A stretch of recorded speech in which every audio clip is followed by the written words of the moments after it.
Pose भी नहीं किया, टॉप लीडरशिप इनकी जेल में है, संजय सिंह बाहर आएंगे।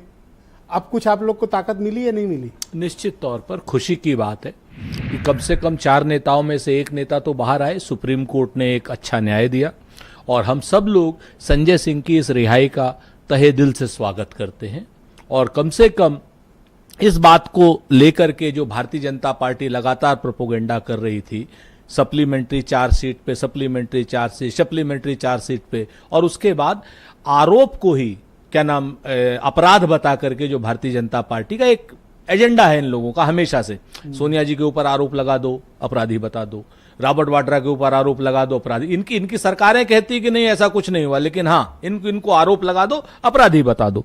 इस तरीके से जो काम करते हैं, लीकर पॉलिसी में हमसे कहते कि हमने आरोप लगाया, हाँ भाई लगाया हमने तो बिल्कुल लगाया, लेकिन 3 महीने में, 6 महीने में, 9 महीने में चार्जशीट दाखिल कर दो। आप चार्जशीट दाखिल करते हो, उसके बाद सप्लीमेंट्री चार्जशीट, फिर 2 आरोपियों के नाम, फिर जो अपराधी हैं उनके नाम, वो नाम ले लें, उनका आप जिसका नाम ले लें। कल की डेट में अगर अब अरविंद केजरीवाल जी जैसे बड़ा हंगामा कर रहे हैं आतिशी और उस पर, अगर अरविंद केजरीवाल जी नरेंद्र मोदी जी का, शाह साहब का और नड्डा जी का नाम ले लें तो क्या उनको भी ईडी सम्मान करेगी? मैंने सरप्राइजिंग बात देखी, आश्चर्यजनक। जी बताइए। मैंने कभी गांधी फैमिली के तीनों मेंबर को एक साथ शायद ही कभी कांग्रेस के मंच पे देखा हो, शायद ही।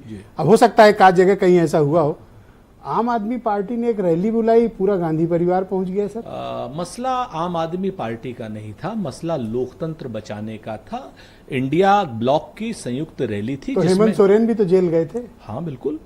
तो हमने क्या नाम गांधी मैदान, वहां पर पटना में रैली हुई, सब लोग थे। आप देखिए बंबई में रैली हुई 17 तारीख को, हेमंत सोरेन सहित सारे ही लोग थे वहां पर, आम आदमी के रिप्रेजेंटेटिव। इन्हीं के लोग जेल क्यों जा रहे हैं? आपके यहाँ से कोई जेल नहीं जाता, आपके यहाँ पार्टी बदल लेते हैं। अब हमारे यहाँ से जो लोग पार्टी, एक पी चिदम्बरम छोड़ मुझे नहीं लगता कि कोई बड़ा नेता आपके यहाँ से जेल यात्रा पे गया होगा। वो टिकट यात्रा कर लेता है, अरुण एक दिन बता रहे थे मुझे। नहीं, दो बातें बड़ी साफ हैं।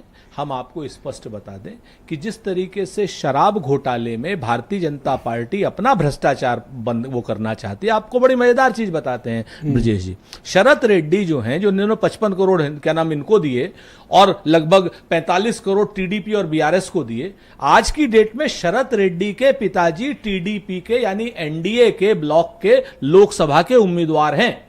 आप समझिए, लोकसभा के उम्मीदवार हैं। यानी जो भ्रष्टाचारी हैं, जिनको आप कंफर्म कह रहे हैं भाजपा वाले कि भ्रष्टाचारी हैं, उनसे इलेक्टोरल बॉन्ड से भ्रष्टाचार करते हैं और उस भ्रष्टाचार को लेकर के उनको लोकसभा का टिकट देते हैं।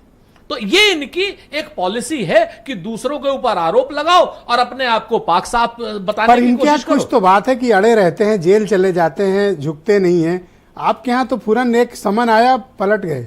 सर देखिए, फिर कुछ तो है सर उधर जो आपके यहाँ नहीं है। एक बात हम आपको बता दें, कांग्रेस पार्टी ने आज तक देश के संविधान की रक्षा करने के लिए सारे काम किए। हमारे ऊपर आरोप तो बहुत गंदे गंदे लगाए इन लोगों ने। नहीं, कोई गंदी बात नहीं करी। आप हमको बताइए, कोई गंदी बात नहीं। 51 घंटे की पूछताछ राहुल गांधी से करी, बिल्कुल हुई। इन्होंने 36 घंटे की पूछताछ एक बीमार कोरोना की बीमार श्रीमती सोनिया गांधी जी से करी, और आज की डेट में उस आरोप लगा करके उनको अपराधी बताने का कुत्सित प्रयास कर रहे हैं। जब इनको कुछ नहीं मिला तो इस तरीके के बात करते। हम तो अपनी सारी चीजों को वो करके लोकतंत्र को बचाने के लिए, संविधान को बचाने के लिए सारी रैली भी करेंगे और इनको पलट करके हराएंगे भी। इस बात को ये तो जिसे पूछताछ हुई, छापे पड़े, जेल गए, आपके यहाँ पूछताछ के बाद बात रुक गई है मेरा कहने का। मैं आपसे फिर से कहता हूं कि हमारे यहाँ हमने तो, आप जिस भ्रष्टाचार को कह रहे हैं, आप ब्रजेश भाई भारत समाचार के मालिक हैं और आप ही अपना आपका चैनल, अपना आपका सब कुछ, आप ही से कहा जाए कि आपने अपने चैनल के साथ भ्रष्टाचार कर लिया। किस तरीके के ये लोग हास्यास्पद आरोप लगाते। समय आने दीजिए, आप इस चीज को देखिएगा। नहीं, धमकी नहीं दे रहा हूं। ना। मैं उन सारे ईडी के नेताओं, उन अफसरों को, अफसर है सर, नेता नहीं है। ईडी के अफसरों को, सीबीआई के अफसरों को, आप नॉन कमिटल ब्यूरोक्रेसी में हैं।